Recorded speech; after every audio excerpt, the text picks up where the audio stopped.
আমি দু একজনের কাছে ফোন করে জানতে চেয়েছিলাম, ঢাকা সহ সারা দেশে আমাদের পোস্টারগুলোর উপরে পোস্টার লাগান, আর কোন জায়গা কি আপনাদের চোখে পড়ে না? একজন হাসতে হাসতে তাদের লোক বলেছিল, মাসুদ ভাই কি বলবেন, দুঃখের কথা, দলে তো এখন কর্মী নাই, ভাড়াটে সন্ত্রাসী এবং কতিপয় টোকাই শ্রেণীর লোক দিয়ে কাজগুলো করাতে হয়।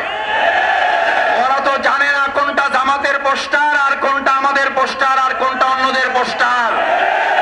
আপনারা এই দেউলিয়াতের জায়গায় পৌঁছেছেন ঢাকা বিশ্ববিদ্যালয়ের নির্বাচনের পর, এই দেউলিয়ায় পৌঁছেছেন জাহাঙ্গীরনগরের পর, এই দেউলিয়ায় পৌঁছেছেন চট্টগ্রামের নির্বাচনের পর, এই দেউলিয়ায় পৌঁছেছেন রাজশাহী বিশ্ববিদ্যালয়ের নির্বাচনের পর, এখন জাতীয় প্রেক্ষাপটে জাতীয় নির্বাচনের পর আপনারা জাতীয় দেউলিয়ায় পরিণত হবে।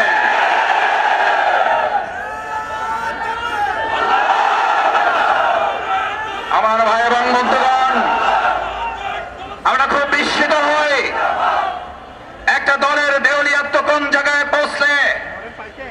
আপনারা যখন কথা বলেন গণভোট এবং জাতীয় ভোট একই দিনে অনুষ্ঠিত হবে, গণভোট এবং জাতীয় ভোট একই দিনে অনুষ্ঠিত না হয়ে গণভোট আরো 15 দিন পরে অনুষ্ঠিত হওয়ার মধ্যে পার্থক্য কি? এটা একজন সাধারণ সম্মানিত রিকশাওয়ালা বোঝে, কিন্তু আমাদের বড় দল যারা ক্ষমতায় চলে গেছে মনে করে তারা বুঝতে পারে না।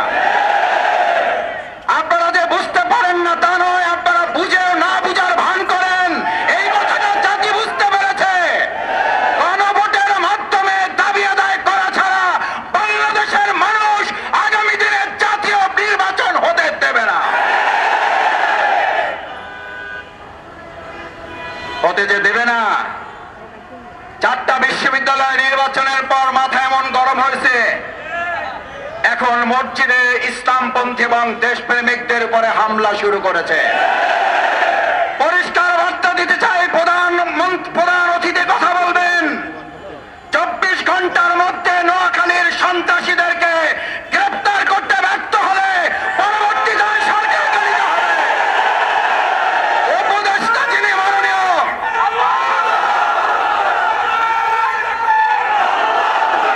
যিনি স্বরাষ্ট্র উপদেষ্টা